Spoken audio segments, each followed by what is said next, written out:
Agora, a coisa mais significativa, mais relevante, mais moderna, mais progressista, é um projeto de redução da jornada de trabalho.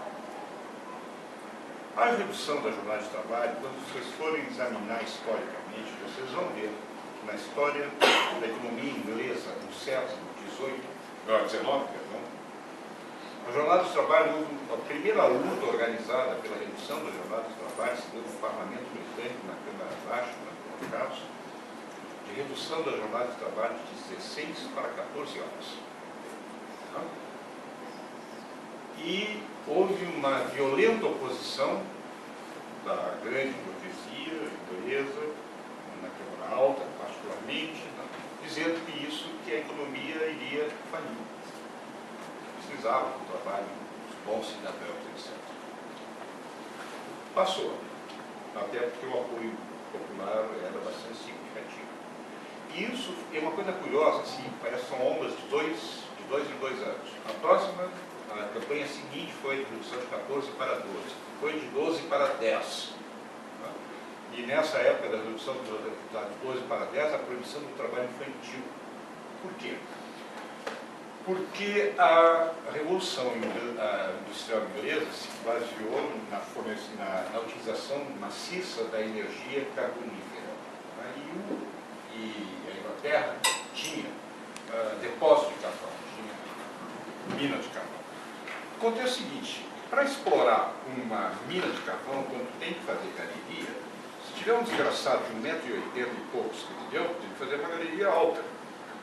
Se tu botar um anão, tu faz uma galeria de 50 centímetros de altura. Mas já que não há anão em quantidade suficiente, bota criança. E era isso que acontecia. O trabalho infantil na Inglaterra era defendido ferozmente pelas grandes empresas mineradoras. E na África, bom, claro, depois isso, o sistema inglês foi para a África e continua existindo dessa maneira aqui também. Um país como o Brasil não pode aceitar que exista trabalho escravo de adulto e também trabalho infantil.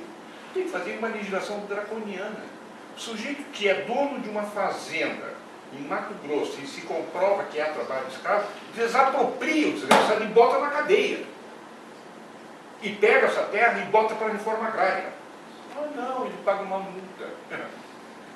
Mas tem a PEC do trabalho escravo agora, né, que está sendo aprovada. Inclusive, foi essa semana e eles se retiraram dessa votação. Inclusive o Reis, que é o deputado do agronegócio aqui do estado, foi o que disse que os deputados é que tinham um trabalho escravo e não uma... Então esse tipo de coisa é intolerável. Agora, o trabalho, a redução da jornada de trabalho de 48 para 40 horas, para a gente ficar ao nível do que estava, desde então, na Europa, pós Primeira Guerra Mundial. Já, toda vez que se fala nisso, tu vê a Fiat a mesma coisa, vai quebrar a economia, não aguenta, besteira. Pior, a liberação de tempo de trabalho das pessoas gera dinamismo econômico interno. Quer ver um exemplo muito curioso, que vocês nunca viram nada escrito nem falado, porque não interessa, a pesquisa foi pouco.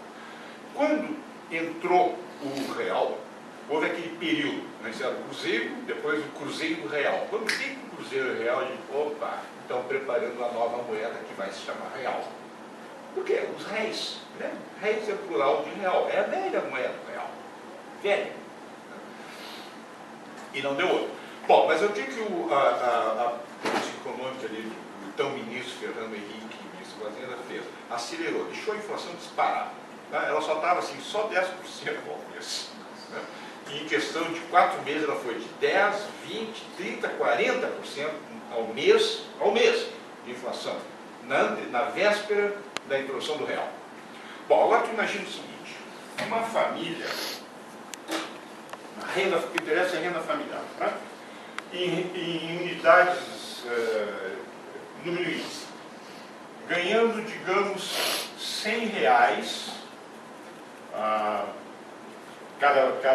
uma família de 4 pessoas, marido, mulher e um dos filhos ganhando, cada um terá. A renda familiar é 300.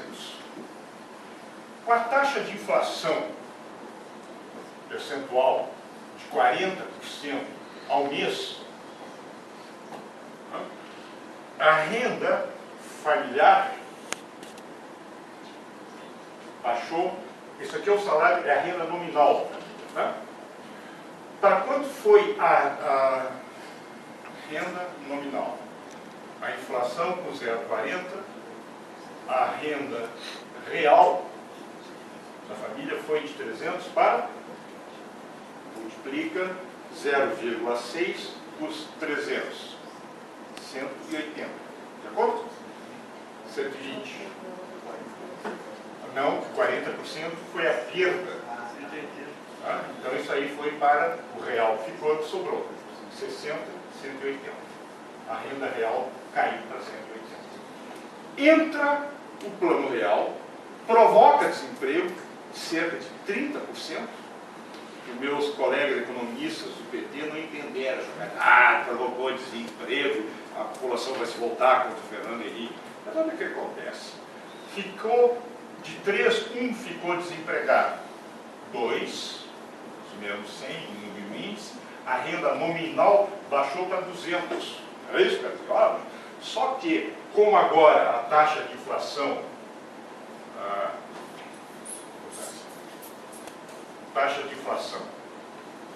em 0,40 baixou para 0,1% ao mês. Tá? Então, isso aqui vai baixar para a renda real, aumento, para 198, tendo baixado a renda nominal da família. E ficou um carinha desempregado. Teve um fenômeno, bom, isso é o apoio político, só que o pateta do Fernando Henrique não se deu conta de que 1% ao mês, 1% ao mês, passou 12 meses, vai acumulando, como a base é maior, tá? Então o desgaste é proporcionalmente maior ao longo do tempo. No espaço do tempo, digamos, de 2 anos. No início, Fernando Henrique era Deus, tanto é que foi eleito, e depois não segurou. Mas veja, o que me interessa quando eu digo assim, que a diminuição da hora de trabalho, que é o equivalente, porque cada desempregado, né, são tantas horas a menos de trabalho para o capital. Certo? Houve um fenômeno interessante que foi o seguinte: a indústria da construção civil desacelerou, provocou desemprego na indústria da construção civil, mas a indústria da produção de bens para construção, né, essa aumentou as suas vendas. Sabe por quê? Carinha desempregado ia comprava tijolo, cal, cimento, argamassa, sei lá, ferramenta, para construir um puxadinho. E aquelas coisas aquela fotografia, Paraisópolis, por exemplo, né? Outro caso da Baixada Fluminense, Rio de Janeiro, ou vai aqui, da Morro da Cruz, né? Construções feitas por pessoas, com coisas próprias. E as pessoas precisam de duas coisas. Elas precisam de dinheiro e de tempo para produzir fora do esquema industrial. Elas retomam para si a capacidade da produção da sua moradia. E foi o que aconteceu. Houve um aumento de renda real da família e um membro da família, com disponibilidade de tempo, produziu. Mas ao produzir, ele estava comprando da indústria de material de construção. Entendeu? Então, se tu diminui o emprego, claro, projeto do país, que é essencialmente isso, baixa a jornada de trabalho e mantém o salário nominal, o que significa um aumento de capacidade de trabalho, isso dinamiza a economia. Agora, diminui a taxa de exploração, minimiza aquele ganho que a minha empresa tem, mas a economia como um todo acaba ganhando. Gera mais emprego. Sim, no limite é isso. Eu vou chegar para, se eu chegar para a Dilma e dizer assim, Dilma, vamos fazer o seguinte, quer te reeleger? Reduz a jornada de trabalho e diz o seguinte, no meu próximo governo eu vou reduzir a jornada de trabalho em 30 minutos por ano. Por que 30 minutos por ano? Porque não dá para baixar de uma hora para outra. Pá, pá, sair de 48 para 40 de uma vez só e depois baixar para 36, digamos, como está na Alemanha. Dá para chegar em 36? Dá. Só que não pode fazer de uma hora para outra. Porque realmente aí tu tem as estruturas econômicas, financeiras, logística, tudo isso aí é relevante. Tá? Sem porra-louquismo, sem populismo. Tá? Eu não vou me candidatar para o partido qualquer, presidente da República, olha, eu sou capaz de assustar um negócio tipo. Imagina de população, olha aqui, nos próximos, quando eu for presidente, a cada ano, 30 minutos, a cada ano, terminou o mandato do tio Miranda lá, né? 2 horas e meia de trabalho. E por que eu não faço baixar direto 4 horas? Por 2 razões. Uma real, outra Maquiavel. Façam bem aos poucos. Se eu fizer tudo de uma vez, eu não vou calar minha bandeira para minha reeleição. Eu já com 80 anos, coisa parecida, entendeu? Mas dá para fazer. Ou trabalha 50 minutos e descansa 10, que é o que eles querem fazer no Justiça Federal. Dá para fazer. Então, isso, a questão. Mas de que se ocupa o Senado brasileiro? De se dar, se farda todo, mobiliza todo para ouvir bicheiro. Bicheiro. Olha aqui, ó, bicheiro fichado. Há muito tempo. Eu como cidadão, eu gostaria de saber o seguinte. Ele está agora sob investigação, é um notório bicheiro. Antes não era notório, agora é notório. Tanto é que é nosso, né, amigo, a gente fala o nome dele, Carlinhos. Carlinhos, Cachoeira. Ah, Carlinhos, doutor Carlinhos. Né? Eu quero saber. E os pontos de venda dele, de bicho, no Rio de Janeiro, como é que estão? Continuam funcionando? Continuam, né? A renda dele de bicheiro, que essa altura já não é mais a renda principal, mas fez ele se tornar um cara tão rico que acabou por constituir isso aí. Esse tipo de coisa é que tem que ser trabalhado ao nível de coisas que a sociedade brasileira tem progredido. Lei da transparência, cada vez mais agora.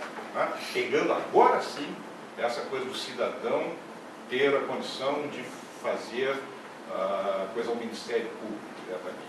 Que essa é a legislação sueca do século XIX. Tem 100 anos, mais de 100 anos. Por isso que a Suécia se tem. Por isso. Essas são as razões principais. O cidadão sabe, confia na capacidade do Estado a responder a sua demanda. Agora, um país no qual a política financeira oficial do Tesouro do Estado é sequestrar renda à vida por direito, por um contrato público, porque quando eu tenho um plano de previdência, né, e contribuo segundo um contrato que eu assinei durante 35 anos, depois me tiro esse dinheiro, o que foi que aconteceu? Um rompimento unilateral de contrato.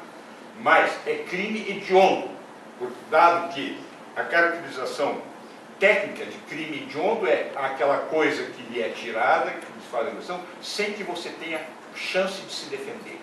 Isso é crime hediondo. Por isso que o crime contra a criança é hediondo. Porque ela não tem como se defender. O velhinho também não tem como se defender. E por aí vai. Esse tipo de coisa, aquilo que agride a vida, deve se tornar intolerável por cada cidadão. Esse é o ponto de partida. Como é que tu vai materializar isso aí? Bom, a gente vai buscar da política. A questão no jogo do bicho não é crime.